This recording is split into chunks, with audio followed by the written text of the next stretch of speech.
it is 9 p.m. in RTD. It's time to English New Edition. For tonight's headlines, we have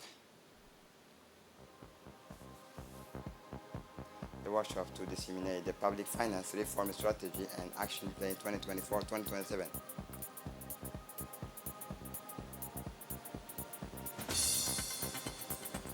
Release of 15 Palestinian prisoners, including the director of Al-Shifa Hospital. Welcome to our newsroom. The People's Palace today hosted a crucial workshop to disseminate the public finance reform strategy and action plan 2024-2027, organized by the Ministry of Budget and the Ministry of Economy and Finance. The event was co-chaired by the Minister of Finance, Isman Ibrahim Roble, and the Minister of Finance, Ilyas Musa Dawale. The meeting was attended by a number of senior public administration officials and technical partners. In 2022, the Republic of Djibouti submitted its public financial management system to the PISA assessment. The new strategy covering the period 2024-2030 is divided into two action plans, the first of which is scheduled for 2024-2027. Reform objectives strengthen economic and financial governance and the process of modernizing public administration, align the PMF systems with the international standards and best practices to consolidate PFM fundamentals and establish overall budgetary discipline, improve overall budgetary discipline by covering all core PFA functions, including revenue mobilization, expenditure, execution, financial information systems monitoring, and extra budgetary entities, public investment management, and public procurement. In her speech, the World Bank representative in Djibouti praised the progress made by the Republic of Djibouti in the field of public financial management. The Minister of Budget, His Excellency Isman Ibrahim Roble, was delighted to have chaired this important workshop dedicated to the disseminations of the public finance reform strategy. For his part, the Minister of Finance, Ilyas Musa Dawale, underlined the ins and outs of this workshop. Kempinski Palace Hotel hosted yesterday to the 47th meeting of the IFSB, meeting of directors and the General Assembly. A number of events stemming from the annual meeting were held in parallel with the participations of several players from the Islamic finance sector from around the world. The ceremony to launch the 44th board meeting and 22nd General Assembly of the IFSB was attended by several Djiboutian personalities, including the Minister of Economy and Finance in charge of industry, His Excellency Ilyas Musa Dawale, and the Governor. And now listen to the Secretary General of the IFSB. You're asking is a very important question. And many people have been asking it over the years. So what is about Islamic finance compared to conventional finance? So of course we all know conventional finance, right? Now, one very important difference between the two systems. In conventional finance, you see one kind of contract only. I give you money, you pay it back to me with interest. That's it. All conventional finance is around this contract. That contract is haram in Islam. So what they did, they looked at the other contracts that are halal, which exist in every society. So they looked at the lease, they looked at the mudaraba, the musharaka, murabaha, which is merchant credit. So these instruments exist in every society, nothing new, nothing specifically Islamic about it. But when they have done this contract, they made them better. I made them good for banking. So they took the whole spectrum of financial contract, they removed what is haram and made what's halal better. Now, why is that important? Of course, those who care about Sharia, it's very important for them. But this is not for Muslims only. Islamic finance is not for Muslims. Islamic finance is for everybody.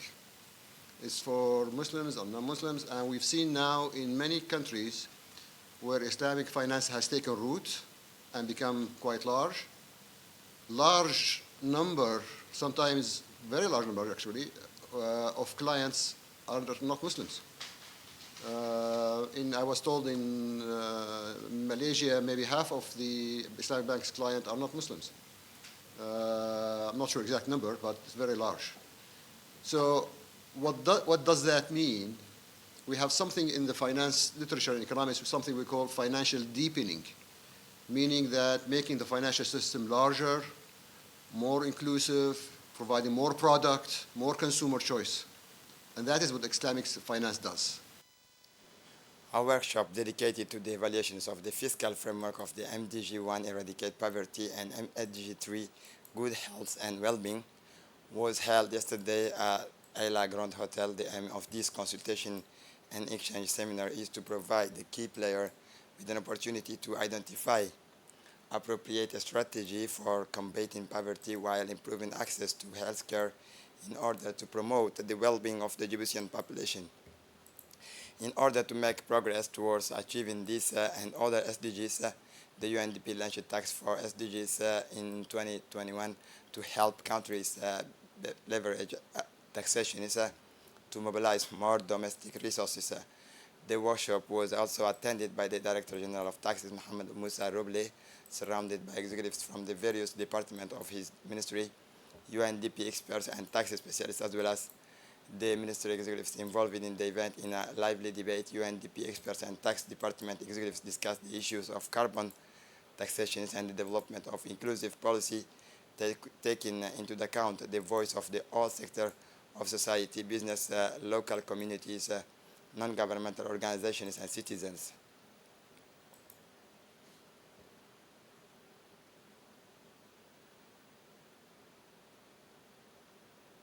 For his part, the Director of Tax said that the transpositions of this initiative in the Republic of Djibouti will therefore be part of a process of aligning tax reforms with the national priorities.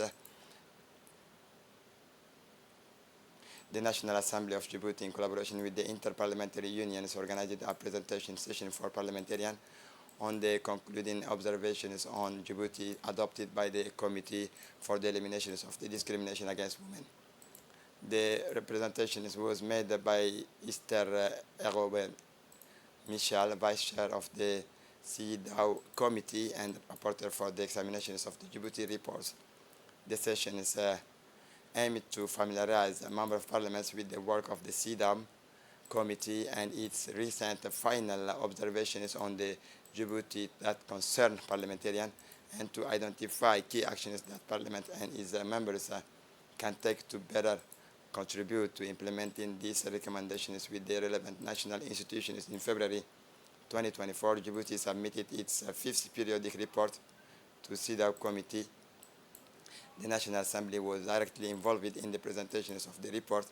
The committee published its concluding observation on Djibouti's fourth and fifth periodic reports, highlighting the progress made by Djibouti since 2010 and containing recommendations on the elimination of discrimination against women.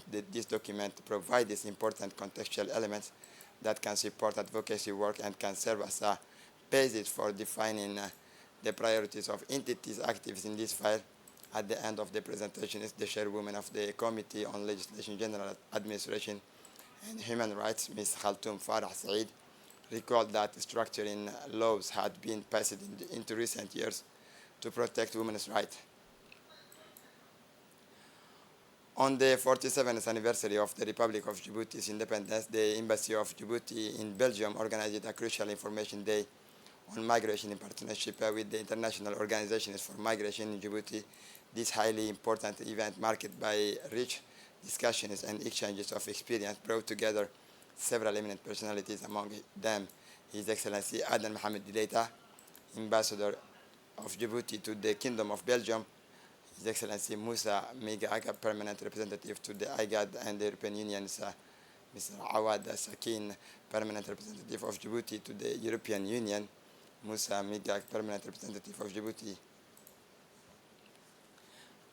These African Unions and Belgium's as well as Rita Lassan, Director General for Africa and European External Action Services, Tania Pacifico, Head of Missions of the IOM in Djibouti, and Mr. Habib Marisa, Head of Missions of the IOM Belgium. The day began with official speeches highlighting the importance of international cooperation in managing migration challenges. Djibouti, as a strategic migration crossroad at the Bab el-Mandeb Strait, plays a crucial role in this dynamic. The National Migration Strategy adopted in 2021, as well as the 5 years action plan 2020 to 2027, illustrated Djibouti's commitment to human rights-based management of migration flows. The Offices of Coordination of the National for Migration has been recognized as an essential tool for coordinating migration efforts and implementing the Global Compact for safe, orderly, and regular migration. As part of the IFAD-financed Integrated Water Resources Management Project, PIJAR, the Union of the Djiboutian Women, UNFD, in collaboration with the Ministry of Agriculture, Water, Fishery, and Livestock Fishery Resources, organized a training session this morning at UNFD headquarters on good reproductive health practices to the traditional birth attendant targeted by the project. The ceremony was attended by Mr. Fatuma Musa Abdi, Secretary General of UNFD, Mr. Ibrahim Muhammad, coordinating of the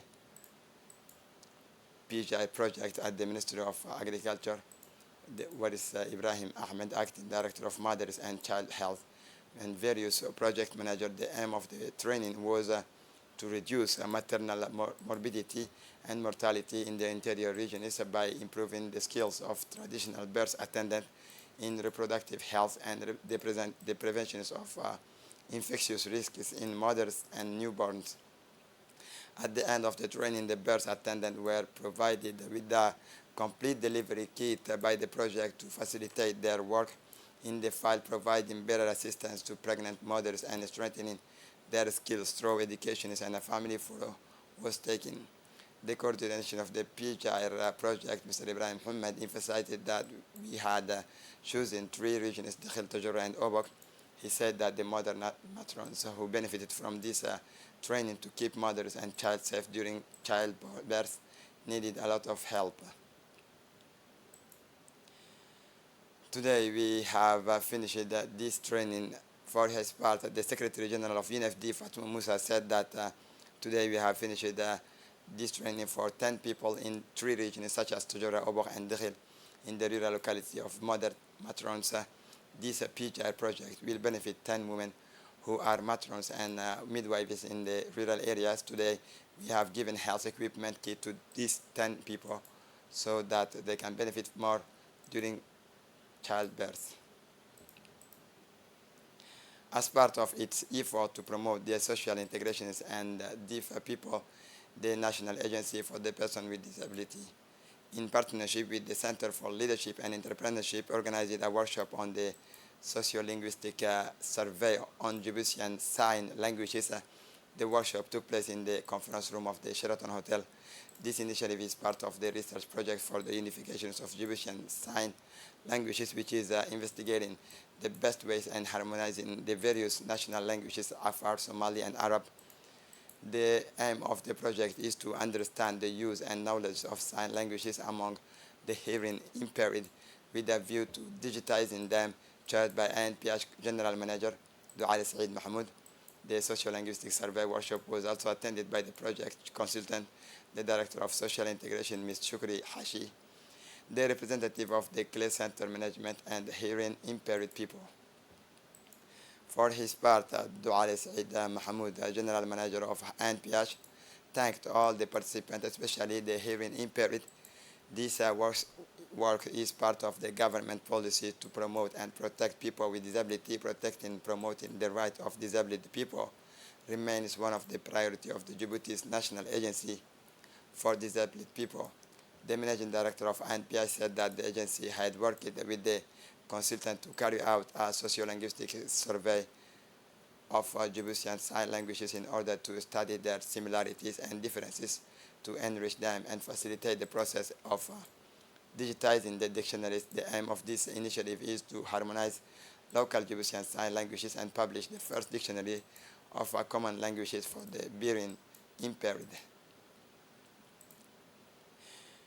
In Djibouti, gendarmes from Lakasal police station is acting on intelligence gathered intercepted a Toyota Land Cruiser carrying 36 would be illegally immigrants, including 8 women and 28 men. After being intercepted by the gendarmes, the driver managed to escape after steering the vehicle into the ravine, endangering all the bar. Fortunately, the interventions of the gendarmes enabled the passenger to be rescued in time. At the same time, another Dina truck arrived at the scene of the checkpoint. These vehicles was carrying 73 would-be illegally immigrants. This brought the total numbers of illegal immigrants in the 2 vehicles to 109 people. On June 10, 2024, after receiving humanitarian assistance in the form of food and water, the illegal migrants were rescued back to the Gele borders using the institution's own vehicle. As for the 2 smugglers, they were transferred to the Brigade of Arta for investigations, at the end of which they will be brought before the court to answer for their actions.